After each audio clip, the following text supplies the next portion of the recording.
नमस्कार. मराठी मायबोली कथा या आपल्या यूट्यूब चॅनलवर तुमचं खूप खूप स्वागत आहे. रुपेशच्या नोकरीवरून टीकात्मक बोलणाऱ्या स्नेहाला रुपेश नोकरी सोडतोय हे कळल्यावर एकदम धक्काच बसला. नोकरी सोडल्यावर आपण जगायचं कसं हा प्रश्न आवासून समोर उभा राहिला. पण मग काय घडलं? हॅलो. फोनवर विद्याचा परिचित आवाज ऐकून स्नेहा कुशीत आली. आणि काय विशेष? सगळंच रोगात आहे ना वगैरे औपचारिक गप्पा झाल्यावर दोघीही आपापल्या नवऱ्याबद्दल बोलू लागल्या.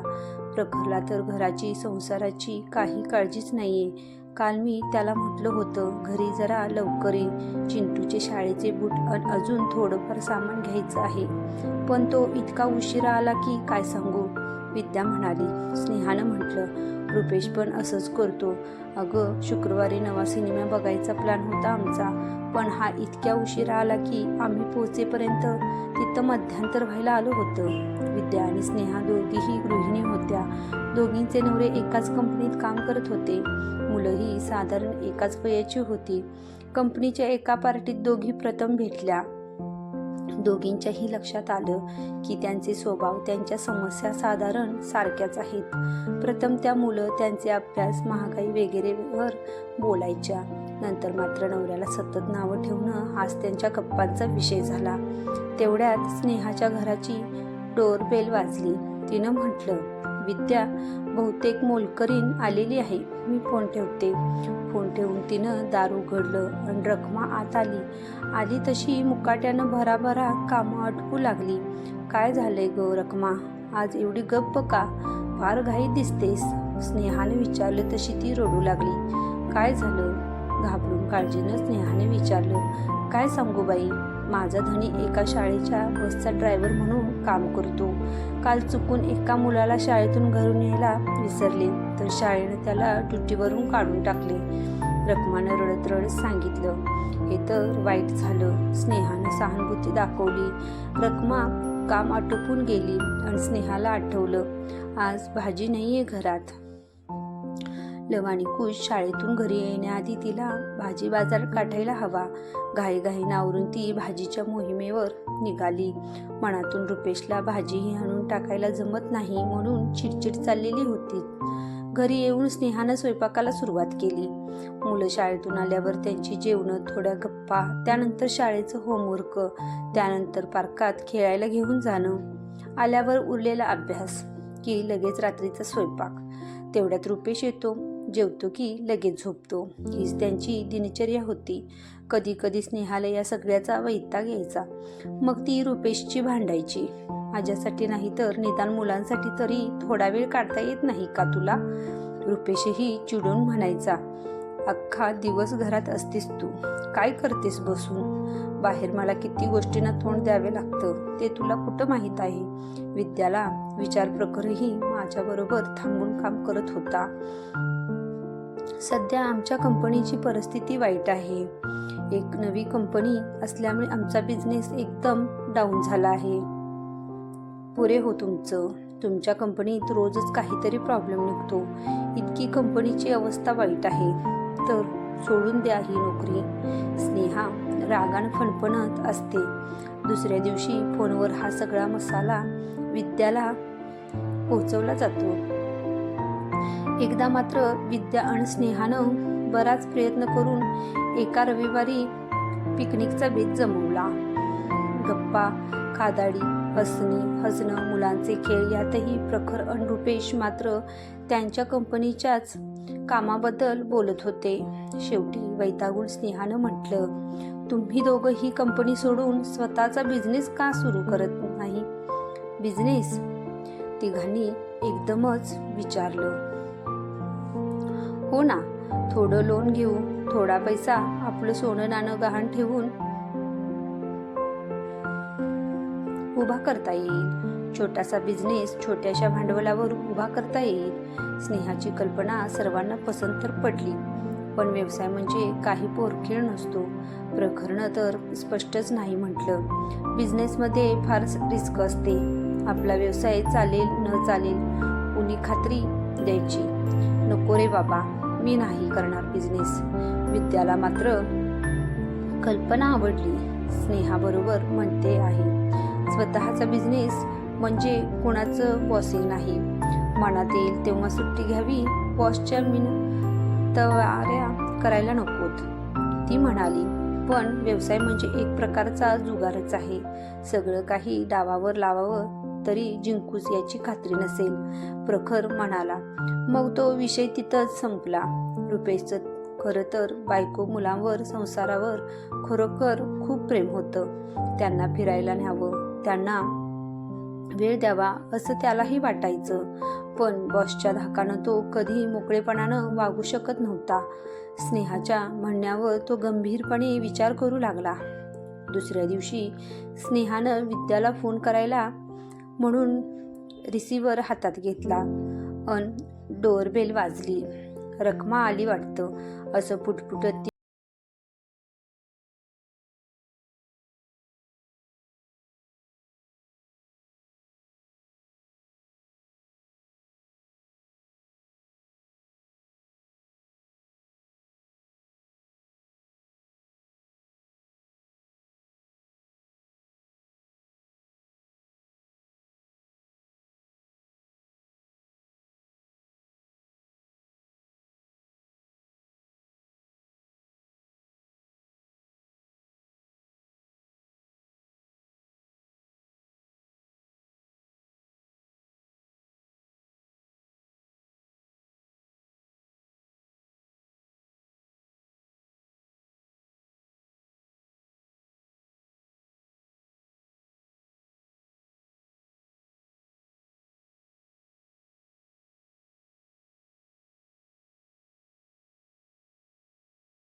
मग प्लॅन करू. मुलांचं होमवर्क घेणं रुपेशला जमेना. त्याला त्यातलं काहीच ठाऊक नव्हतं. धाकट्याने विचारलं, भोपळा अन वांग यात काय अन कसा फरक आहे? रुपेशनं म्हटलं, लिहिना. भोपळा पिवळा आणि वांग जांभळं काळं असतं. हे ऐकून दोघं मुलं हसायला लागली. धाकटा तर टाळ्या वाजवू लागला. दंगा ऐकून बाथरूममधून स्नेहा बाहेर आली. हे काय, अभ्यास का करत नाहीये? मुलानं तोच प्रश्न आईला विचारला. भोपळा हा वेलावर लागतो. क्रीपर म्हणजे वेल. वांग रोपावर, झाडावर लागतं. स्रब असा शब्द आहे. मुलं वडिलांकडे बघून पुन्हा हसू लागली. त्यांना नीट अभ्यास करण्याची तंबी देऊन स्नेहा कपडे धुवायला गेली. रुपेश डोळे बंद करू आडवं झाला. मुलांनी काहीतरी विचारलं पण त्यानं उत्तर दिलं नाही. त्याला झोप लागली आहे असं समजून मुलं खेळायला निघून गेली. रुपेशला खरंच झोप लागली. जागा झाला तेव्हा सायंकाळ झाली होती. स्नेहा मुलांना रागवत होती. तुम्ही अभ्यास पूर्ण केला नाहीत, खेळायला निघून गेलात. आता आपण आधी अभ्यास करूयात. तेवढ्यात रुपेश उठलेला बघून तिनं त्यांचा दोघांचा चहा केला. मुलांना दूध दिलं अन चहा घेऊन ती मुलांचा अभ्यास घ्यायला लागली. रुपेशच्या मनात आलं, सकाळपासून स्नेहा काम करते, ती बिझनेससाठी वेळ कसा अन कधी काढेल. पुन्हा रात्रीचा स्वयंपाक, ओटा धुणं, अन्नाची झाकपाक, मुलांची उद्याची तयारी. दुसऱ्या दिवशी रुपेश कामावर गेला नाही. रखमा कामावर आली. काम करता म्हणाली, बाई, तुम्ही माझ्या नवऱ्याला कामावर ठेवून घ्यायला साहेबांना सांगा ना. त्याला काम नाही लागलं तर माझ्या मुलांची शाळा बंद होईल. स्नेहाच्या सांगण्यावरून रखमानं मुलांना चांगल्या शाळेत घातलं होतं. आता स्नेहा तिला काय सांगणार की तिचाच नवरा नोकरी सोडून आलाय म्हणून. तो रखमाच्या नवऱ्याला कुठून काम देणार. रखमा गेली अन रुपेशनं म्हटलं, स्नेहा, जरा तुझे दागिने आण बघूयात त्यात किती पैशाची सोय होऊ शकते. स्नेहानं कपाटाच्या लॉकरमधून दागिन्यांचा डब्बा काढून आणला. रुपेशच्या हातात डबा देताना तिचे हात थरथरत होते. तेवढ्यात विद्याचा फोन आला. आज ऑफिसची पार्टी आहे, तू येणार आहेस ना. बघते, तिनं कसंबसं म्हटलं अन फोन ठेवला. दागिने नाहीत म्हटल्यावर आता यापुढे पार्ट्यांना कसं जायचं. ती रुपेशकडे येऊन म्हणाली, दागिने 2-3 दिवसांनी विकले किंवा गहाण ठेवले तर चालेल का. चालेल ना, रुपेशनं डबा तिला देत म्हटलं. त्या निर्जीव दागिन्याबद्दल स्नेहाने इतका प्रेमाचा उमाळा दाटून आला. या पाटल्या माझ्या आईनं दिलेल्या, या बांगड्या आजी अन मामाकडची भेट, ही अंगठी ताईनं दिलेली, हा नेकलेस अन सेट रुपेशनं किती प्रेमानं माझ्यासाठी आणला होता. तिचे डोळे भरून आले. एका दागिन्याचा ती मुका घेऊ लागली. तेवढ्यात फोन वाजला. विद्या विचारत होती, अगं, तू येत आहेस की नाहीस पार्टीला. काहीच कळवलं नाहीस. हो अगं, राहिलंच ते. पण एक सांग, पार्टी आहे कशासाठी. बॉसचा वाढदिवस आहे म्हणूनच ऑफिसला 2 दिवस सुट्टी दिली ना. बरं, मी येते पार्टीला. तिनं फोन ठेवला आणि सरळ रुपेशपाशी गेली. मला बुद्धू बनवलं तुम्ही. म्हणे नोकरी सोडून आलोय. खरं तर बॉसच्या वाढदिवसाची सुट्टी आहे तुम्हाला. हो ग, ऑफिसला सुट्टी आहे हे खरं आहे, पण मी खरंच विचार करतोय की नोकरी सोडावी म्हणून. मी आजच्या पार्टीतच माझा राजीनामा देणार आहे.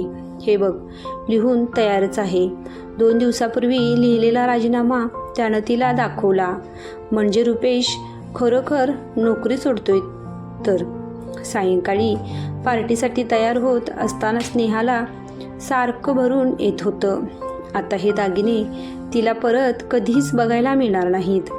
किंवा काही वर्षानंतर जेव्हा व्यवसाय छान चालेल, भरपूर पैसा हातात येईल, तेव्हा नवे दागिने घेता येतील. पण निदान सध्या काही वर्ष तरी दागिन्यांशिवाय राहावं लागेल.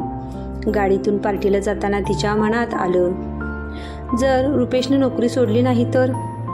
रखमाच्या नवऱ्याला ते लोक ड्रायव्हर म्हणून ठेवून घेऊ शकतील. रुपेशही काळजीतच होता. स्नेहानं धंद्यात मदत करायची म्हटलं तर तिच्याकडं जास्तीचा वेळ कुठं होता. मुलं अजून पुरेशी मोठी झालेली नव्हती. सासर माहेर कुठूनच कुणी वडीलधार येऊन राहील अशी परिस्थिती नव्हती. सगळा वेळ तर घरकामात अन मुलामध्ये जातो. मग धंदा कसा होणार. ती पोहोचली तेव्हा पार्टी सुरू झाली होती. प्रखर आणि विद्या त्यांची वाटच बघत होते. पार्टीच्या शेवटी बॉस बोलायला उभे राहिले. सगळ्या स्टाफला उद्देशून ते म्हणाले, आजची पार्टी माझ्या ऑफिसमधल्या सगळ्या सहकाऱ्यांच्या पत्नींना समर्पित आहे. त्या सगळ्या घरातल्या जबाबदाऱ्या पूर्णपणे सांभाळतात आणि ऑफिसच्या कामासाठी आपल्या नवऱ्यांना पूर्ण मोकळी देतात. म्हणूनच आमचं ऑफिस व्यवस्थित चालले. झोकून देऊन ऑफिसचं काम करणाऱ्या सहकाऱ्यांच्या पत्नींचा मी आभारी आहे. आज की शाम बीबीओं के नाम. स्नेहाला भीती वाटत होती की रुपेश आता त्याचा राजीनामा सादर करतो आहे की काय. हृदय धडधडत होतं.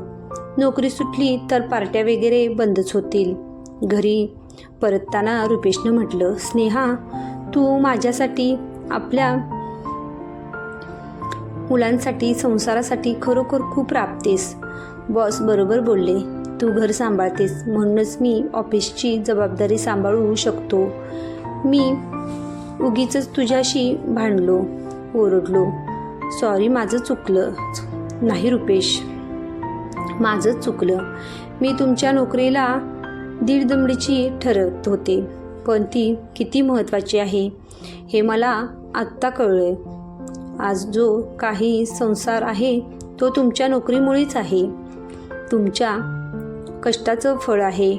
पण मला त्याची सवय झाली ना, म्हणून मीच उगीचच चिडचिड करत बसते.